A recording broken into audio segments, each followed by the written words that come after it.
Howdy, y'all. Caleb here, and I wanted to talk some grand strategies in the new edition for Age of Sigmar and which ones are good for Seraphon. If you're new to the army or new to the game, grand strategies are a thing that you pick when you're building your list, and this is a strategy that you must accomplish by the end of the game.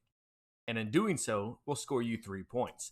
Now, 3 points in the grand scheme of the game doesn't seem like a lot, but it is enough to swing a game. I've had more than one game decided on whether or not you achieve your grand strategy. In the previous General's Handbook, grand strategies were very easy. Okay? Like if you're playing Seraphon, a lot of times you would take either hold the line, which was just, I have his battle line alive at the end of the game, or if you're doing Thunder Lizard, you would pretty much always take Beastmaster, which was just keeping a monster alive by the end of the game. Unless you were getting tabled, that was pretty easy. So in this edition, this General's Handbook, Season 1, as they're calling it, I guess, they're a little more difficult. So I wanted to look at what is an easy, or not an easy, but which one's preferred for us to take for our Seraphon army. So if you have one that you like, that you've gotten some games in with, let us know below in the comments. I'm going to give kind of a rating for what I think each one is worth, and we'll see if this plays out or not. But this is kind of my first reaction here. And we're focusing, of course, on Seraphon. So the first one is defend what's ours. When the battle ends, you complete this grand strategy if there's no enemy units wholly within your territory. So I'm giving this 4 out of 5 stars here. I think this one is on the side of like good ones to take because a lot of these battle plans have small deployment zones. Your territory is a lot smaller in some of these battle tomes. I was looking, or battle plans. I was looking at the General's Handbook, and I think only about 1/3 have the entire board covered with territory, either yours or your opponent's.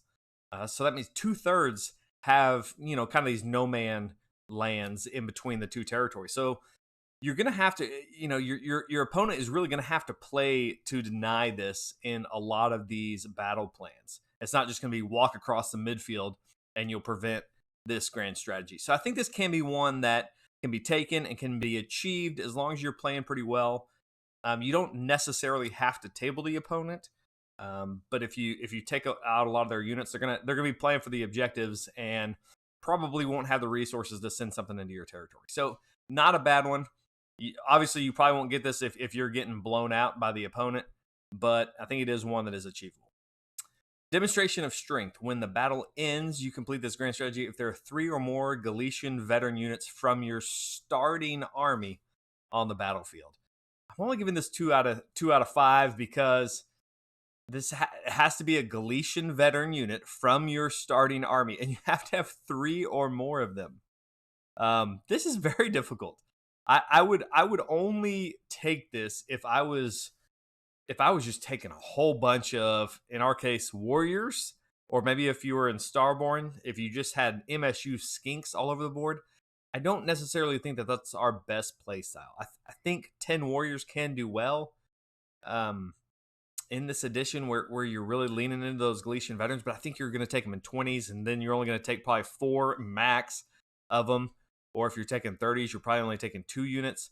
So this one ends up being very hard. If it had left out starting army, then maybe this would be more achievable, as you could summon in Galician veteran warriors from your engine, or in Starborn, you could summon in units that count as Galician veterans. But as it's put, I mean, you'd have to build an army towards this grand strategy if you wanted it.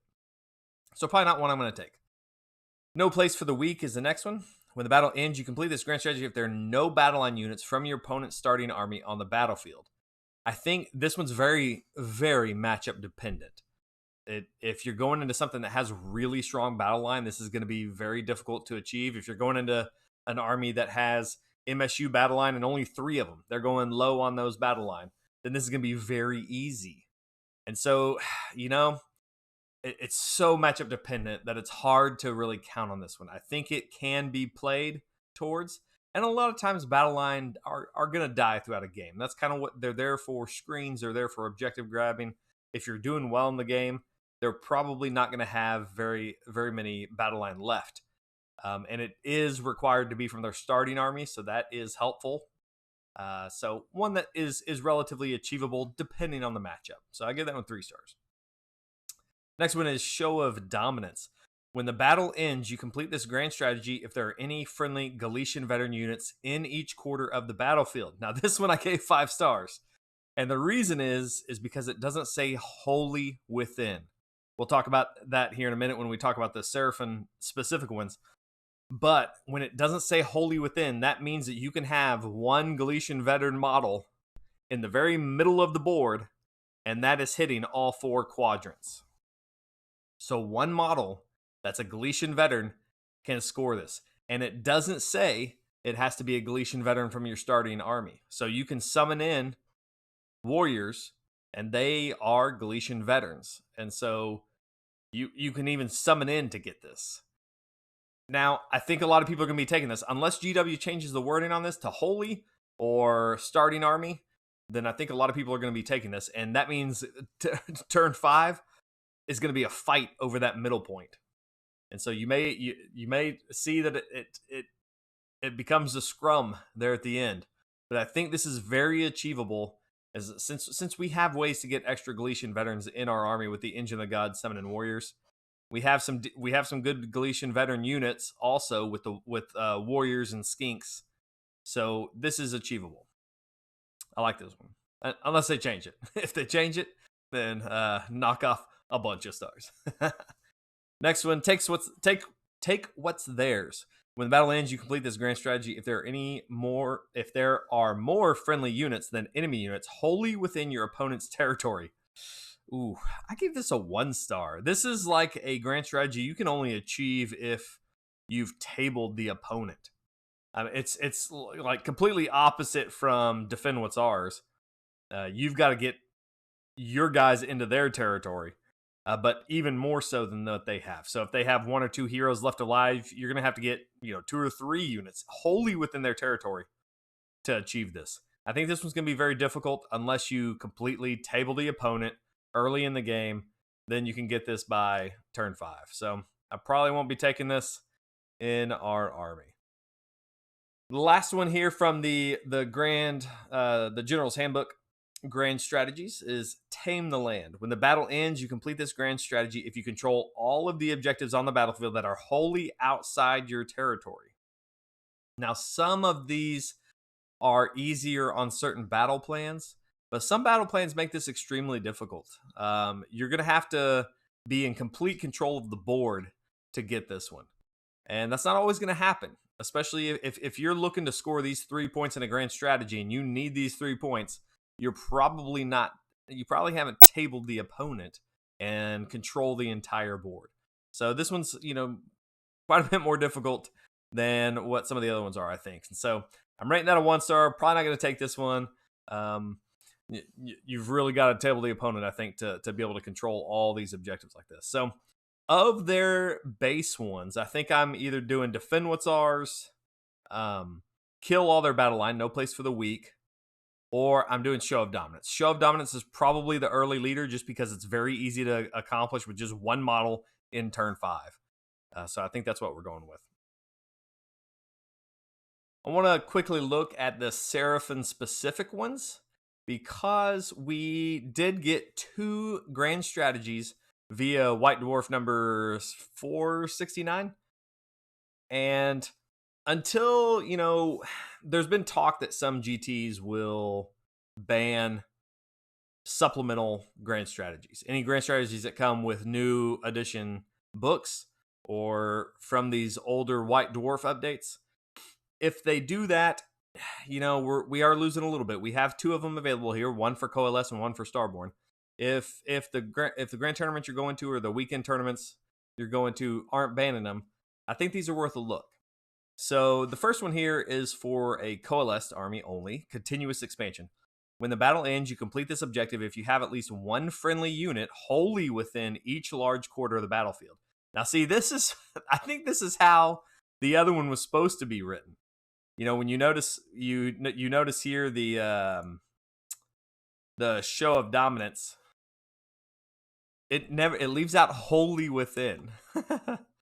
And so Here, ours says Holy Within. And so this one is going to require 4 units to get Holy Within each large quarter of the battlefield. So I don't know that this one's going. Obviously, this one's not going to be as easy as the other one. The other one you can get with 1. Now you might take this if you were just taking, if you're not taking any Galician veterans. Let's say you're taking MSU Knights backed up by monsters. You're going pure bounty hunters. You're going to try to go for the kill. Maybe this one would be achievable, but it's quite a bit harder than the other one. So right now, as it's worded, I wouldn't take this one over. I don't know these names yet. Over Show of Dominance. There we go. But for Starborn, the Astro Matrix. So this one is, I never even considered this for Starborn before, but now this one's very interesting. Now that some of the grand strategies are getting harder, this one looks interesting. An imaginary ley line 1 millimeter wide runs from the corner of each of the battlefield to the diagonal opposite corner of the battlefield.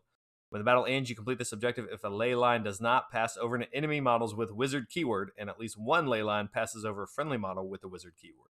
So now this one becomes interesting because you can get this just by positioning. You can get this from deployment if you deploy correctly with your Realm Shaper engine. Put your Realm Shaper engine, put a corner of it on this line. Now these lines run, diagonal across from the corners of the board. And so a lot of times you'll be able to get one of these into or near your territory, depending on what the map looks like. And a lot of games, you've still got a wizard left in your Realm Shaper by the end. Or if you don't, then pop them out. Get your Realm Shaper within 6 inches of that ley line, pop them out in turn 5. Or if it's getting desperate and you've had to move around the board, save your teleport for turn 5 and get your wizard over to this ley line. Now, it does require that your opponent doesn't have a wizard alive who is also on this line. So you do need to kind of be headhunting those wizards on their team. But I think that's going to be easier to accomplish than some of the other ones, like killing all their battle lines or something. This is a little bit easier to kill the wizards unless you're going up against something that has a really, really tanky wizard. But you can make sure, if you're taking an Engine of the Gods, give them Arcane Tome to Vassal cast through. That's a wizard now, and now it can achieve this grand strategy. Starborn usually has quite a few wizards between our Star Priests, our Star Seer, our Slann, Croak. You're going to have some wizards on the board. And so when you're deploying with your Realm Shaper engine, see if you can get it onto that ley line, even just a corner of it, so that you can accomplish this at the end of the game. So I give that one 5 stars. I think this one's very accomplishable, and it's a lot easier definitely easier than the Coalesce one, but easier than some of the general handbook grand strategies. So, all right, grand strategies. Let me know what y'all think. Which ones are you going with? Have you played any games and achieved your grand strategies or failed spectacularly? Let me know in the comments. Give me your report on which ones you've gotten. All right, guys. See you later.